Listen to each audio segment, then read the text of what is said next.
C'est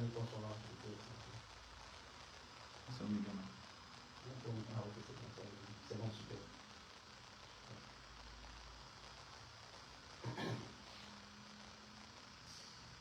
Allez, bonsoir et merci de nous rejoindre ce soir, 4 jours après l'élimination des Lions Indomptables du Cameroun en Coupe de la Fédération, ici en terre marocaine. Les Lions Indomptables qui ont été battus 2-0 par le pays hôte, le pays organisateur du Maroc. Donc, c'est ça, non?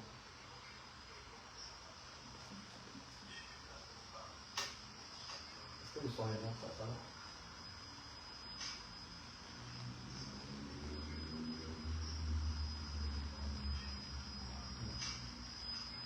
C'est pas le son bien.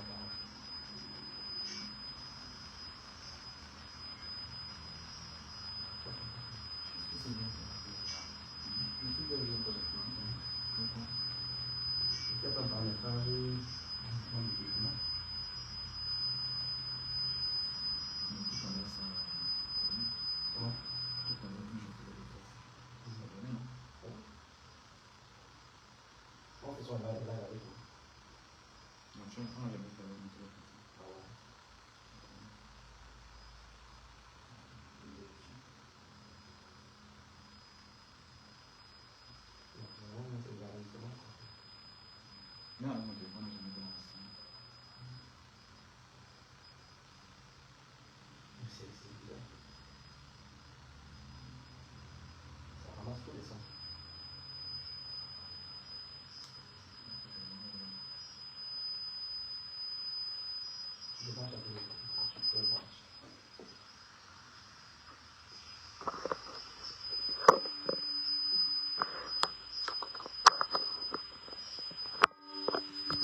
Oui, la route.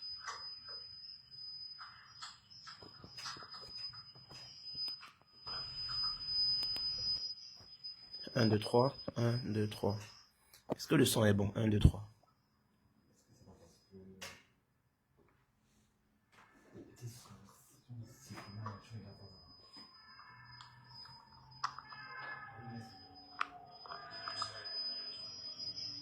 C'est bon, cette fois c'est bon.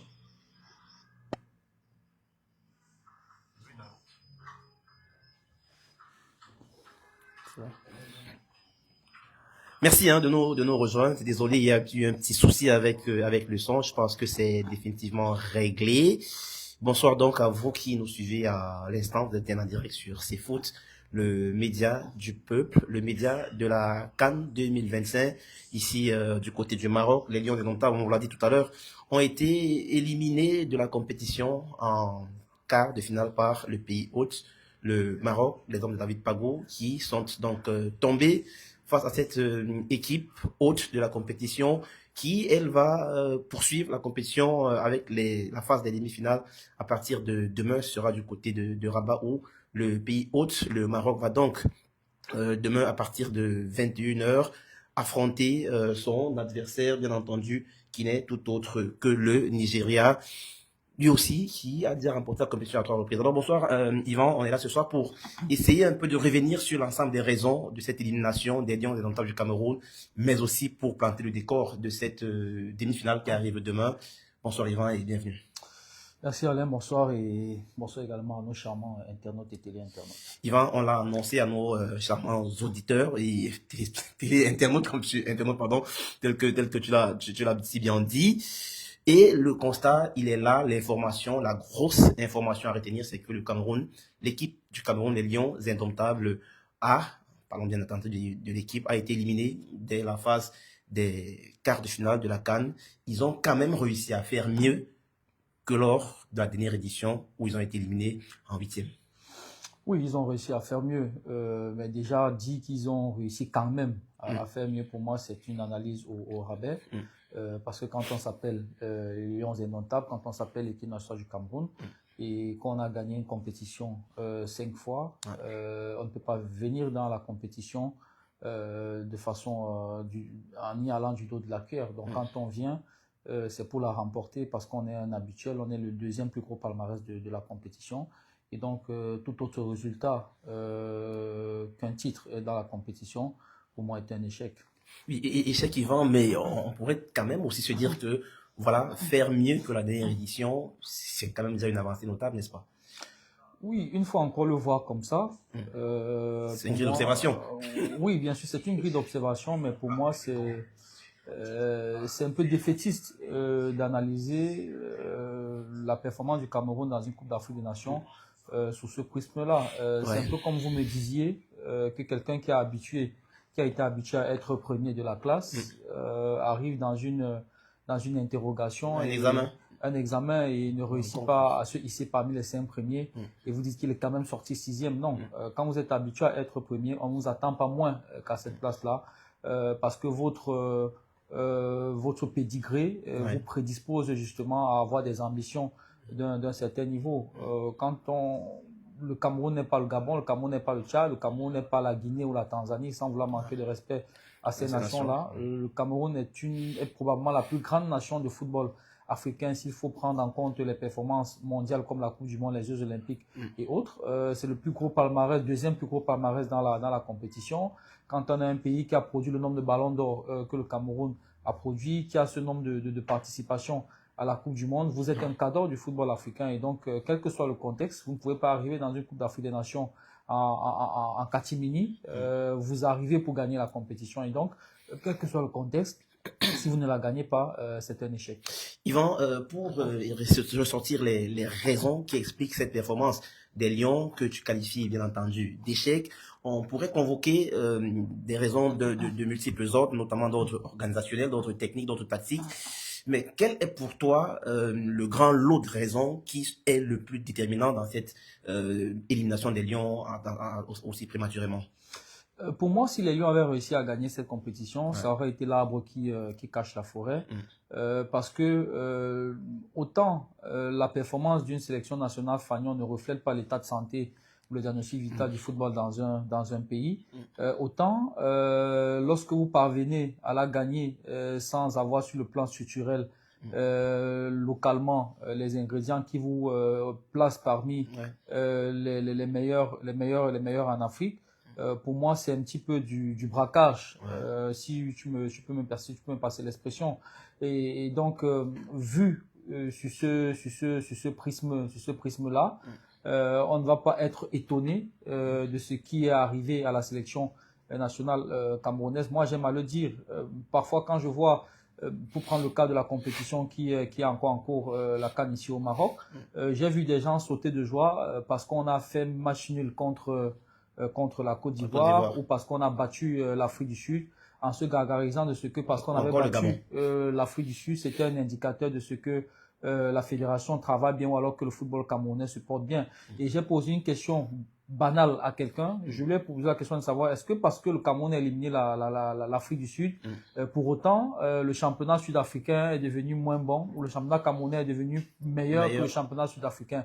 Est-ce que pour autant le championnat camerounais est mieux organisé ou le football camerounais est mieux organisé que le football sud-africain? Et la question coulait de source. Donc, il faut peut-être rappeler, à titre, il faut le préciser, que dans le 11 entrant sud-africain, 8 joueurs évoluaient dans le championnat national sud-africain, contrairement au Cameroun où aucun joueur n'évoluait dans le championnat local. Voilà, et pour rajouter de l'eau à ton moulin, l'Afrique du Sud, je crois, avec l'Égypte, sont les deux pays qui avaient le plus gros contingent de joueurs évoluant sur le plan local. Je crois 23 pour l'Afrique du Sud et 21 pour l'Égypte. Il faut vérifier les chiffres, mais dans tous les cas, les deux nations avaient dans leur squad plus de 20 joueurs qui évoluaient sur le plan local. Voilà comment est-ce qu'à mon sens, on évalue l'état de santé, le diagnostic vital d'une. Et donc pour toi, pour revenir à la question, la raison principale qui peut expliquer cet échec des Lions est d'ordre organisationnel, lié à l'organisation globale de notre football. Oui, pour moi, je préfère parler de structurel. J'estime que au Cameroun, on n'a pas mis sur pied les bases qui vont permettre de façon progressive à toutes les strates de pouvoir gravir les échelons et d'avoir justement les fruits au niveau de la sélection fanion qui nous permettent de briller. Mais quelqu'un au quartier entendra ce que tu dis, Yvan, et te répondra, ben voilà, par le passé on a gagné sans avoir le meilleur championnat d'Afrique. Oui, mais Alain Denis, le hasard et l'improvisation et l'impréparation ne peuvent pas être des critères de performance. Ce n'est pas parce qu'un élève qui prépare un examen à passer l'année scolaire à ne pas étudier ses leçons, être sorti d'une boîte de nuit la veille pour aller composer le lendemain et qu'il a réussi à passer son examen au final, qu'on va instaurer cela en règle et qu'on va enseigner aux autres enfants qui sont sur le même chemin qu'il faut faire ainsi pour pouvoir réussir. La réussite a des canons, le football a des codes, le sport de haut niveau a des préceptes qu'il faut respecter. Et donc c'est pas parce que on a parfois eu des générations spontanées et qu'on a parfois par miracle réussi à se hisser sur le toit de l'Afrique qu'on va penser que on va répéter les mêmes tares, les mêmes erreurs et qu'on aura le même résultat. Et je pense d'ailleurs que plus on avance dans les années et moins ce cas de figure apparaîtra. Regardez par exemple les équipes qui sont en demi-finale de cette Coupe d'Afrique des Nations. Le Cameroun peut se mesurer en termes d'avancée de son football avec lequel de ces pays. Quand vous regardez le Sénégal, c'est un exemple de régularité à la CAN. Regardez ce que font les sélections jeunes sénégalaises dans les compétitions depuis 4 à 5 ans, voire 6. Regardez ce que la sélection fanion sénégalaise fait depuis 4 éditions de la Coupe d'Afrique des Nations. Le Maroc, qui est aujourd'hui en demi-finale de la compétition, on est venu ici plusieurs fois, Alain, honnêtement, en termes d'infrastructure, en termes d'organisation, en termes de vision les sélections jeunes du Maroc de même la raflent fédération. presque tout depuis Voilà, quelques donc ce n'est pas un hasard. Le Nigeria aussi a peut-être balbutié ces dernières années, mais quand vous regardez le niveau auquel évoluent les footballeurs nigérians, même au niveau des sélections jeunes, à une certaine époque, le Nigeria faisait partie de ces pays-là qui portaient haut le flambeau de l'Afrique dans les compétitions mondiales chez les jeunes. Et donc, le Cameroun brille par son absence dans les catégories jeunes, dans toutes les compétitions qui sont importantes. Ce n'est peut-être pas le lieu ici de brosser le tableau en termes d'échecs de participation dans les compétitions de ces catégories jeunes-là. Mais comme je l'ai dit, le football a ses codes, le football a ses préceptes. Chaque domaine a des façons de faire et au Cameroun, on ne peut pas tout le temps penser que on va se placer au nord de la raison par rapport au canon qu'il faut respecter pour atteindre la performance et espérer comme par un coup de baguette magique qu'on va réussir à réaliser des performances de haut niveau. Donc, ceci étant, je l'ai dit tout à l'heure, les nations travaillent de plus en plus. Quand vous voyez qu'aujourd'hui, la Tanzanie, en termes de qualité de championnat, d'organisation de son football sur le plan local, est de loin devant le Cameroun, qu'aujourd'hui un footballeur camerounais peut rêver aller jouer en Tanzanie alors que l'inverse n'est pas possible, ça vous donne une allure de la courbe en termes de déchéance que le football camerounais a pris depuis plusieurs années. Mais Yvan, quand on t'écoute, on serait aussi tenté de parler peut-être une sorte de modèle organisationnel de l'équipe nationale. Il y en a qui ont peut-être opté pour organiser le football à la base pour pouvoir avoir des pépites qui vont évoluer et arriver en sélection nationale. On parle du Sénégal, de l'Égypte et des autres. Mais on pourrait te dire que le Cameroun, peut-être, sous M. Eto'o, a axé son jeu d'équipe nationale, ou alors le choix des joueurs de l'équipe nationale sur le recrutement des binationaux formés ailleurs. Ça pourrait être peut-être aussi un modèle qu'il faudrait auquel il faudrait s'habituer aujourd'hui, peut-être. Je vais te prendre une autre statistique, Alain Denis. Malheureusement, je n'ai pas la possibilité d'aller regarder dans mon téléphone parce que pour ma gouverne personnelle, je faisais un peu un croisement en termes de données des nations qui ont le plus de binationaux dans leur sélection.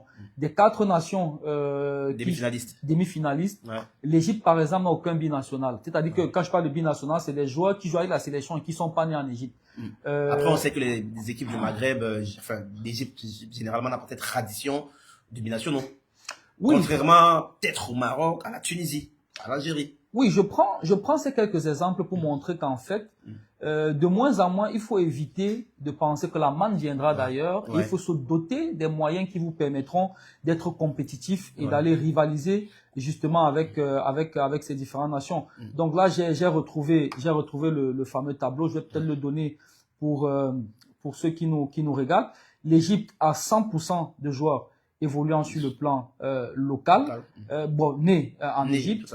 Voilà, le Maroc en a à 43%, le Sénégal 43%, le Nigeria se place où? Le Nigeria 18%. Okay. Et donc, je prends ces exemples-là pour montrer que... Et le Cameroun alors? Le Cameroun, je crois, est autour de 36 ou 38, Okay. 38%. Okay. Dans tous les cas, ce n'est pas, on ne peut pas, axer sa politique de promotion des joueurs d'équipe nationale sur la formation extérieure. Oui, c'est pourquoi, oui, justement, Alain, tout à l'heure, j'ai dit, le hasard et l'improvisation ne sont pas des baromètres de performance. Peut-être surtout aussi que ceux qui viennent de l'extérieur, généralement, sont des refoulés de cette sélection européenne et donc de moins bonne qualité. On a vu un garçon comme notre milieu de terrain, Dina Ebimbe, qui était clairement un gros boulet pour cette équipe du Cameroun. Parce que là encore, c'est aléatoire. Comment est-ce que vous faites pour savoir que dans 3 ans ou dans 4 ans, vous pourriez compter sur tel ou tel binational? Vous n'avez pas la maîtrise là-dessus. Pourtant, ce sur quoi vous avez la maîtrise, c'est le savoir-faire local.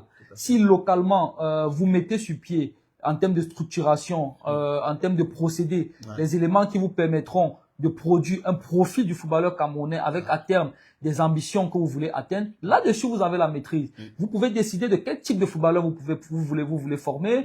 Vous pouvez décider comment dire, en termes de profil physique, profil tactique, profil technique. Etc. Là-dessus, vous avez la maîtrise. Mais si vous attendez que ça vienne d'ailleurs, vous espérez que la France, les refoulés, les joueurs qui ne seront pas admis en équipe de France puissent retomber dans votre escarcelle. Malheureusement, on se retrouvera toujours dans ce type de situation-ci. Yvan, continuons avec les raisons qui peuvent expliquer dans l'échec de cette équipe du Cameroun dans cette Coupe d'Afrique des Nations. Clairement, tu as pointé du doigt l'organisation, mais revenons cette fois dans un angle strictement technique et donc dans l'équipe nationale du Cameroun. On a vu une équipe qui a eu des difficultés dans le jeu, déjà face à l'équipe du Gabon, même s'il y a eu la victoire au bout. Les difficultés se sont poursuivies un peu lors de la deuxième rencontre face à la Côte d'Ivoire, même si les garçons au forceps ont réussi à arracher ce match nul-là. Troisième rencontre face au Mozambique, on réussit à s'imposer toujours avec une équipe un peu remaniée. Ensuite, face à l'Afrique du Sud, les Lions ont été clairement baladés, mais ont réussi à s'en sortir avec une victoire sur le score de 2 buts contre 1. Et enfin, ont été donc éliminés face à l'équipe du Maroc, 2 buts à 0. Quand on vient un peu questionner tout ce qui a entouré cette équipe-là d'un point de vue strictement technique et tactique dans le jeu proposé par l'équipe du Cameroun, à quel niveau est-ce que ça a coincé, à ton avis, pour que les Lions soient éliminés de la compétition? Pour moi, ça a coincé à beaucoup de niveaux. Déjà, il y a le contexte d'avant-compétition, mais pour moi, même là encore, ça... La réaction d'abord sur d'un point de vue seulement sportif, c'est-à-dire technique, dans le jeu, technique-tactique. On parlera des autres événements. Je pense qu'on a été ensemble à toutes les conférences de presse d'avant et d'après match des Lions. Et dès le départ, j'avais posé la question à David Pagou sur la capacité des joueurs qu'il avait à sa disposition de pouvoir animer le système dans lequel il voulait que l'équipe joue. Au sortir du match face au Gabon, on a très bien vu que c'était un système qui offrait beaucoup de largesse et donc des possibilités aux adversaires de nous faire mal. Contre le Gabon, on réussit à s'en sortir, tu l'as dit tout à l'heure, mais dans le jeu, on voyait très bien que c'était difficile, excepté les 25 ou les 30 premières minutes de la rencontre. En seconde période, si le Gabon a un peu de baraka, la rencontre peut se terminer différemment. Contre la Côte d'Ivoire, ça a été pareil. Face au Mozambique, qui avait pourtant opéré un turnover de 8 joueurs dans son 11 de départ, on a vu qu'on a été mené au score. Ça n'a pas été ça en termes de contenu dans le jeu. Et le match qui a été le pic un petit peu de cette largesse-là sur le plan tactique, ça a été le match contre l'Afrique du Sud, où on est baladé pratiquement pendant toute la rencontre. Mais comme Dieu était camerounais ce soir-là, on réussit à se qualifier. Donc pour moi, déjà, le système choisi par David Pagou et son staff pour pouvoir faire jouer cette équipe-là n'était pas le système adéquat, parce que quand vous êtes nouvel arrivant dans une équipe, à mon sens, il faut partir sur des choses simples. Un système de jeu simple dans lequel les joueurs ont des repères, parce que même les clubs où les joueurs s'entraînent tous les jours ensemble, ce type de système-là n'est pas monnaie courante, parce que en termes d'intelligence tactique, de maturité tactique et même de coffre sur le plan athlétique pour pouvoir animer de façon optimale ce système-là, c'est assez compliqué. C'est pourquoi même au niveau des clubs, il y en a très peu qui jouent dans cette animation tactique-là, parce que ça demande des... Un QI foot déjà élevé, ça demande des repères. Voilà, ça demande des rudiments beaucoup plus importants. Alors que si vous partez sur un truc beaucoup plus classique, un 4-4-2, un 4-3-3, un 4-2-3-1, un 4-5-1, la plupart des joueurs en club ont l'habitude de jouer dans ces systèmes-là, et donc en tant que tel, ils ont des repères et c'est beaucoup plus facile de se retrouver dans un tel système et de l'animer. Donc pour moi, premièrement, il y a le système qui pour moi n'était pas adéquate déjà par rapport aux joueurs qu'on avait dans l'équipe et surtout par rapport au profil de l'équipe que vous entraînez parce qu'une sélection, regardez d'ailleurs, il y a très peu de sélections, de grandes sélections dans le monde qui jouent dans cette animation-là, même si on a des sélections qui ont de très grands joueurs, parce qu'étant donné tous les critères que j'ai évoqués. Le deuxième élément que je vais évoquer ici, c'est la gestion du match, de l'encadrement technique. On a vu constamment dans la compétition que lorsque le Cameroun n'arrivait pas à faire montre de ce qu'on appelle au Cameroun fighting spirit. Après, le Hemley, pour reprendre ton expression, sur le banc, on ne sentait pas qu'en termes d'idées, le staff technique était capable d'apporter du rafraîchissement au comportement de l'équipe sur le terrain à travers un repositionnement, un changement qui pouvait apporter de la variance ou de la diversité sur le plan technique. À chaque fois qu'on était pris sur les aspects dans notre choix, système préférentiel. Voilà, sur lequel reposait notre force, on était tout de suite bloqué. Et le match, justement, qui nous élimine de la compétition est un petit peu le résumé de ce que je viens de dire. Le troisième élément pour moi, c'est que on est resté embrigadé dans ce que tu as appelé tout à l'heure le Hemley. Et je l'ai dit sur plusieurs espaces où il y a des techniciens de foot, que le Hemley, ce qu'on appelle Hemley au Cameroun, ne peut pas être un paramètre de performance. On ne peut pas reposer la performance de votre équipe dans une compétition sur le Hemley, parce que dans l'absolu, toutes les équipes viennent dans la compétition avec l'envie de la gagner. Encore plus quand on est un favori ou quand on est une équipe qui a eu à gagner la compétition par le passé. Et donc, au-delà, et malheureusement, le contexte d'avant-compétition a créé une sorte d'électrochoc. Et je l'ai dit ailleurs, et je profite de cet espace pour le redire, le changement a ceci de particulier qu'il apporte de la dynamique. Quel que soit le sens dans lequel la dynamique va, quand il y a changement, il y a dynamique. L'effet électrochoc. Maintenant, la dynamique peut être positive ou elle peut être négative. Et pour le cas de cette équipe des Lions, la dynamique, l'électrochoc, pour reprendre ton expression, a été positif. Maintenant, l'impact des décisions conséquentes à cette dynamique-là doivent être jugées sur la durée. C'est-à-dire que les décisions que le staff technique a prises, par exemple en écartant certains cadres dans la composition du groupe qui allait à la CAN, on ne pouvait juger de leur impact, du caractère optimal de ces décisions-là que sur la durée. Malheureusement, on a eu l'impression que certaines personnes pensaient que parce qu'on a gagné le Gabon au premier match-là, ça voudrait absolument dire que toutes les décisions qui ont été prises par l'encadrement technique ont été des bonnes décisions. Peut-être pour se faire sur ce que tu dis à l'instant, est-ce qu'il faut se dire que peut-être les victoires engrangées en phase de poule, parfois de façon imméritée pour le dire ainsi, ont fait plus de mal que de bien à notre équipe et à notre staff en particulier, qui n'a pas eu à un moment le petit sursaut qu'il fallait mentalement pour pouvoir se remettre en question et se dire que oui, on gagne peut-être, mais dans le jeu, c'est pas assez correct, c'est assez, ça tient à un fil. Pour moi, il y a que deux choses qui peuvent l'expliquer. Soit il y a eu un manque d'humilité de la part du staff en faisant une analyse froide des différents matchs et en voyant très bien que malgré le fait qu'on ait gagné, voici les failles, voici ce qui n'a pas bien marché et il faudrait avoir donc l'humilité de corriger ça sur les prochains matchs. Soit il y a un problème de niveau du staff qui n'a peut-être pas suffisamment qui n'a pas analysé les rencontres dans le bon sens, parce que la réalité c'est que il n'existe pas de solution à un diagnostic qui a été mal posé. Pour pouvoir résoudre un problème, il faudrait d'abord poser le bon diagnostic, identifier quel est le problème réel, et maintenant savoir si on a la capacité d'apporter des solutions aux problèmes qui ont été détectés. Donc pour moi, il y a que ces deux raisons. Donc, passons pour la question, parce que on a vu que les difficultés qu'on a eues lors de la rencontre face à l'Afrique du Sud ont été les mêmes qu'on a retrouvées au match d'après contre le Maroc, et avec le même résultat carrément au niveau de l'organisation du jeu et du comportement des joueurs sur le terrain.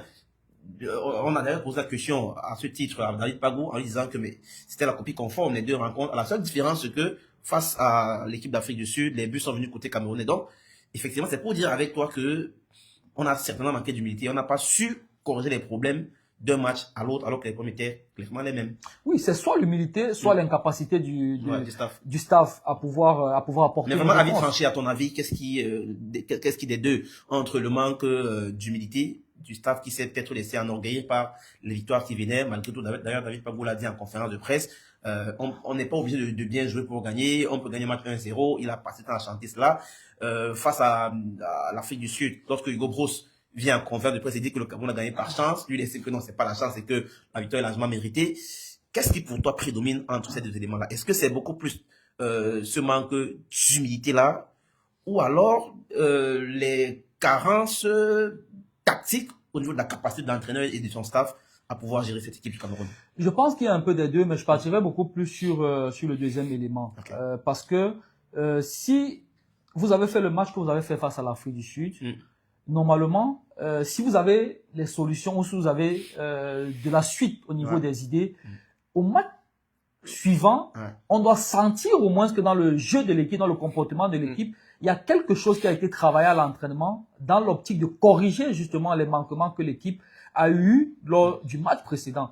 Mais quand vous regardez le match face à l'Afrique du Sud et le match face au Maroc, on a l'impression d'avoir une pâle copie, sinon une copie beaucoup conforme, c'est du copier-coller en fait. Oui, ou même pire encore même face au comment dire, face au Maroc, qui a mis plus d'intensité, qui nous a empêché de jouer. Parce que quand vous faites 90 minutes dans un quart de finale, que vous ne parvenez pas à cadrer un seul tir, il y a un problème. Et à ne toucher que 4 ballons face adverse. Quand vous faites 90 minutes et que pendant 62 des 90 minutes, vous ne parvenez même pas à effectuer un seul tir, il y a un problème. Quand vous jouez face au Maroc et que nous-mêmes en tribune presse, on en discutait entre confrères, on voyait très bien que le plan de jeu du Maroc était clair. Il y avait des prises à deux sur balle et bas sur les sorties de balles. Et le Maroc a joué ainsi pendant pratiquement 60 minutes avant que le rythme ne baisse côté marocain.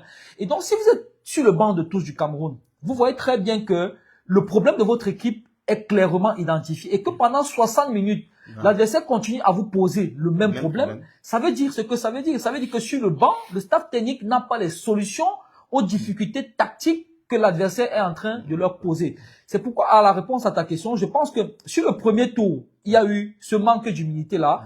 On s'est embrigadé dans une sorte de... J'ai l'impression que le staff des Lions croyait à la victoire du Cameroun suivant des paramètres qui n'avaient rien à voir avec les paramètres sportifs. Parce que si vous avez vu le match face au Gabon, face à la Côte d'Ivoire, face au Mozambique, et qu'on constate qu'il y a des... D'ailleurs, on en parlait avant le match face au Mozambique. On se disait, bon, l'équipe est qualifiée après 2 matchs. C'est peut-être l'occasion pour l'entraîneur de ratisser l'âge et de tester autre chose. Au niveau du plan de jeu. Voilà. Tant au niveau des choix des joueurs qu'au niveau du plan de jeu. Mais il est allé sur la même chose. Avec tout ce que ça avait déjà montré comme carence lors des premiers matchs, ça a été le cas encore lors de ce 3e match, ça a été le cas face à l'Afrique du Sud, et ça a persisté, et on ne sentait pas autant. Vous pouvez persister ou perdurer, camper sur vos positions, mais au moins on a senti que l'équipe progresse dans les idées sur lesquelles vous insistez. Mais si vous insistez sur des idées, et on se rend compte que plus l'équipe avance dans la compétition, et moins l'équipe se sent à l'aise dans ce système-là, ça veut dire que clairement, il y a un problème. Et l'autre chose que je voulais évoquer, je l'ai dit tout à l'heure, le changement crée la dynamique. Et la dynamique qui a été créée sur le début de compétition avec les Lions, c'est qu'on a vu une équipe qui est arrivée avec beaucoup d'engagement. Et d'ailleurs, lorsqu'on analysait les matchs, et même l'entraîneur en conférence de presse, avait du mal à vous dire, voici comment... Et d'ailleurs, à plusieurs reprises, je lui ai posé la question sur le plan de jeu, notamment au terme de la rencontre face à l'Afrique du Sud. C'était quoi le plan de jeu dans l'animation pour que les garçons se sentent autant en difficulté dans le jeu?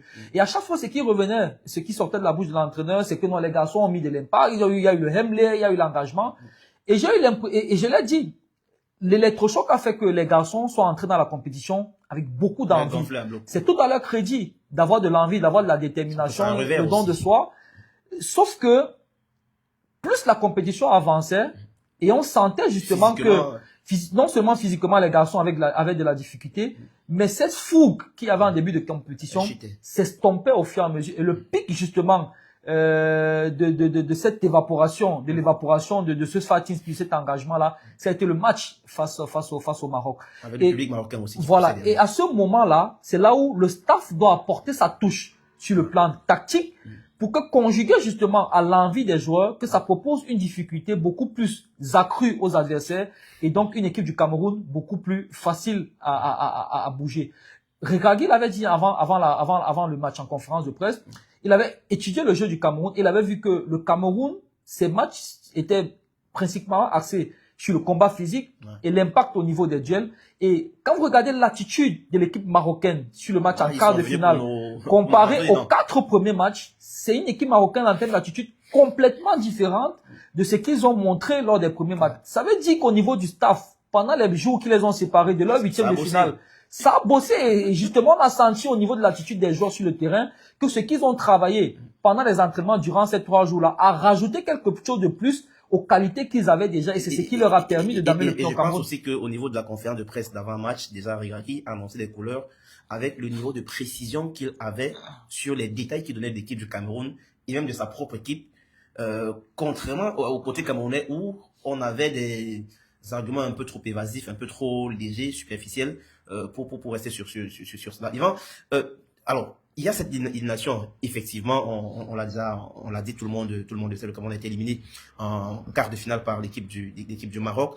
Mais après cela, il y a beaucoup de débats qui sont nés, notamment à la suite de cette élimination. Le premier, et il pourrait peut-être être un argument qu'on pourrait opposer à votre argumentaire, c'est la jeunesse du groupe. Le groupe qui est jeune, qui a pour moyenne d'âge 24,8 ans, l'un des plus jeunes de la compétition. C'est le coach qui l'a choisi, on le sait, mais est-ce que ça peut pas être aussi une raison pour laquelle on devrait être indulgent vis-à-vis de cette équipe-là et se dire que voilà, les garçons n'ont pas eu beaucoup de temps pour travailler, même si tu me diras que les sélections nationales généralement ne travaillent pas très longtemps non plus. Mais est-ce que c'est pas un argument qu'on peut mettre à la décharge de ce staff technique-là pour se dire que voilà, ils n'ont pas eu assez de temps pour travailler? Ou alors tu es ceux qui pensent que c'est des choix, et quand on fait des choix, ça veut dire qu'on fait des choix pour aller gagner, et s'il y a échec, on assume. Oui, Alain, tous les éléments que tu évoques, je les mettrais dans le cadre du contexte d'avant-compétition. Ouais. Avant que le Cameroun entre dans cette CAN, il y a eu un contexte. Sauf que ce contexte-là ne nous a pas été imposé. Ce contexte, on l'a créé nous-mêmes. Ouais. C'est-à-dire que c'est au niveau des décisions prises par la Fédération camerounaise de football que ce contexte a été créé. Et quand ils prennent ces décisions-là, c'est parce qu'ils estiment qu'à ce moment-là, ce sont les meilleures décisions possibles pour que l'équipe performe à la Coupe d'Afrique des Nations. L'équipe performe. Performe, bien sûr, à la Coupe d'Afrique des Nations. Important. Et le président de la fédération l'avait dit aux sorties de la dernière assemblée générale, l'assemblée générale élective de la fédération, que le Cameroun ne peut pas aller dans une compétition et se contenter d'avoir fait les quarts de finale. Ouais. Quand vous tenez un discours pareil et que quelques jours plus tard, vous prenez ce type de décision-là, ça veut dire que vous estimez que les décisions que vous prenez sont en adéquation avec la ligne directrice que vous avez annoncée dans votre discours aux sorties de l'Assemblée générale. Et donc, j'estime que M. Samuel Eto'o, quand il a pris ces décisions-là, c'est parce qu'il estimait qu'à ce moment-là, c'était les meilleures décisions possibles pour que l'équipe nationale du Cameroun aille gagner la Coupe d'Afrique des Nations. À partir de ce moment-là, on ne peut plus prendre ça comme étant un prétexte. Sinon, à ce moment-là, ça devient un faux fuyant pour démissionner de ses responsabilités ou alors pour fuir ses responsabilités. Parce que c'est un peu comme un enfant qui est dans une maison où il mange normalement, où il a de quoi aller à l'école, il va à l'école en voiture, il fréquente une bonne école. Et parce qu'il a eu un désaccord avec ses parents ou alors un malentendu avec ses parents, il décide de quitter le confort familial qui lui permettait de préparer son examen de fin d'année dans les conditions idéales à 1 mois de l'examen. Il il devient de par sa propre décision un SDF à 1 mois de l'examen. Et une fois les résultats de l'examen tombés, quand il ne réussit pas à son examen et quand on lui demande, il dit c'est parce que il n'était plus à la maison, alors que c'est lui-même qui avait décidé de quitter la maison. Donc la fédération ici donc, pour faire comparer, la maison dont tu parles et le confort, c'est le groupe qui était créé déjà par Marc Brice et qui évoluait normalement. Et par la suite, le SDF, le statut de SDF, c'est un peu le statut dans lequel on s'est retrouvé après qu'on ait par la suite évincé les cadres pour prendre de nouveaux joueurs qui, d'après l'excuse qu'on se trouve, n'avaient pas une pleine maîtrise de l'environnement et tout le reste. Mais c'est exactement ça, Alain.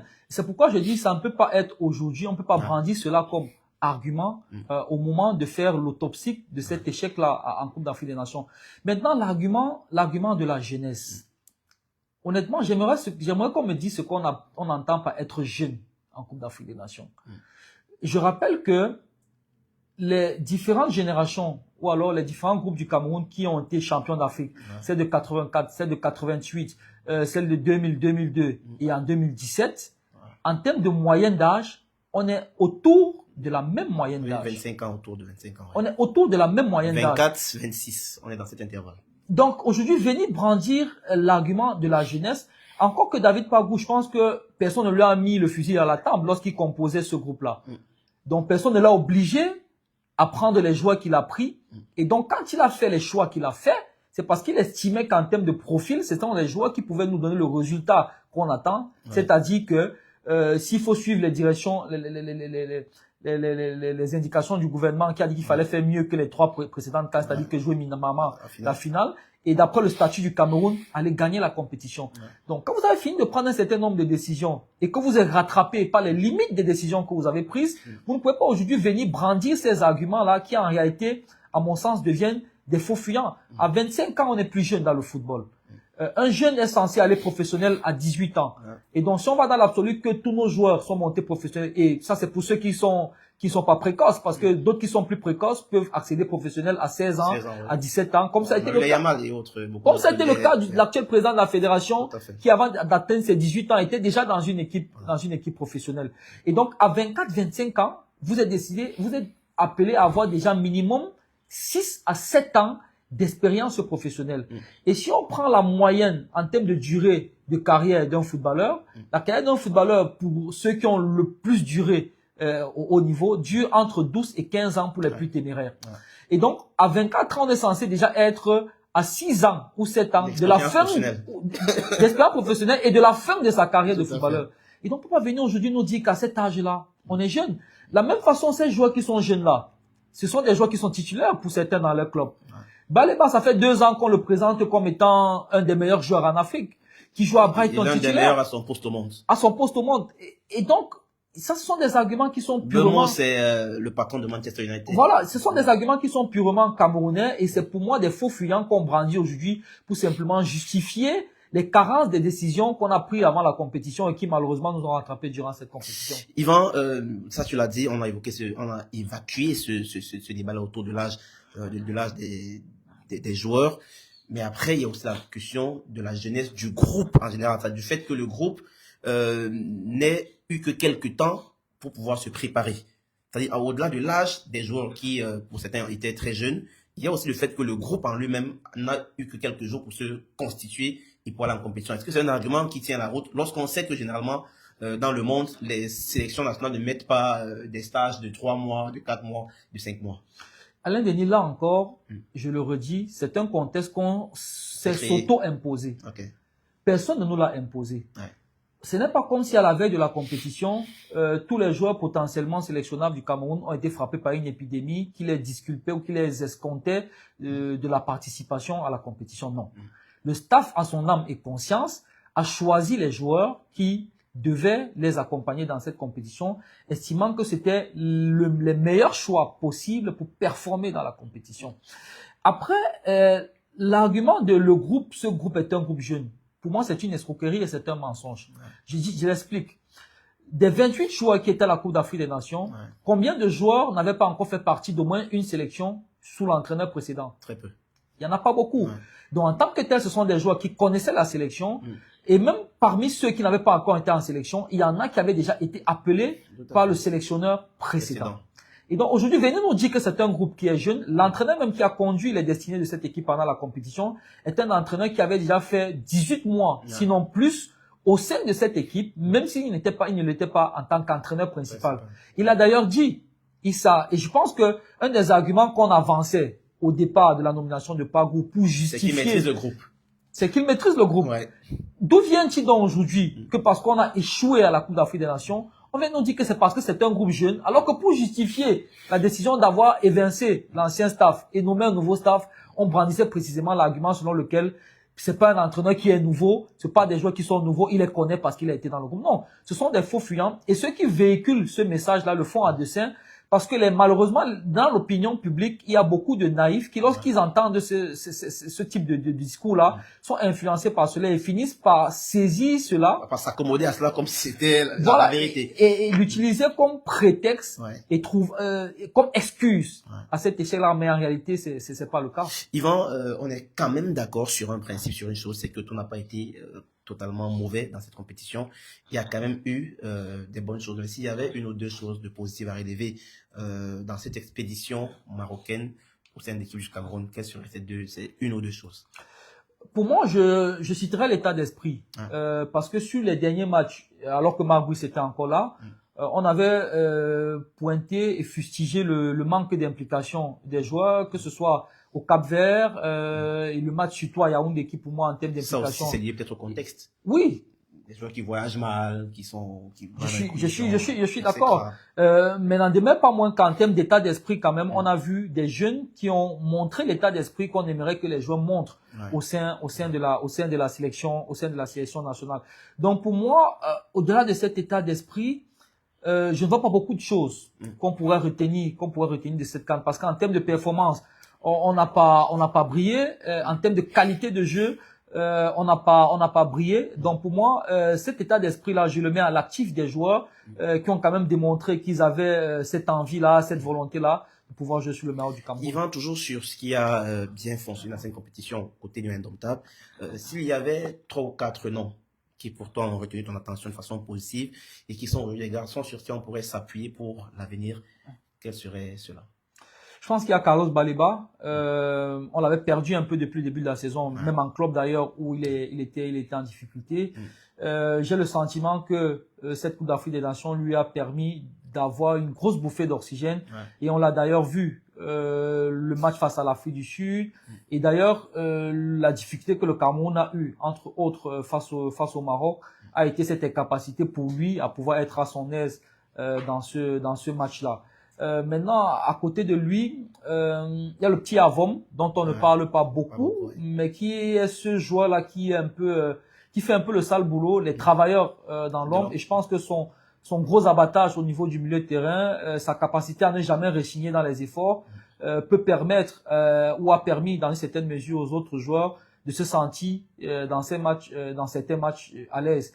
À côté de lui, il y a Namazo, qui, comme il a dit lui-même en conférence de presse à la suite d'une question que je lui avais personnellement posée, la période de Marc Brice lui a servi de passerelle, de tremplin en termes d'adaptation.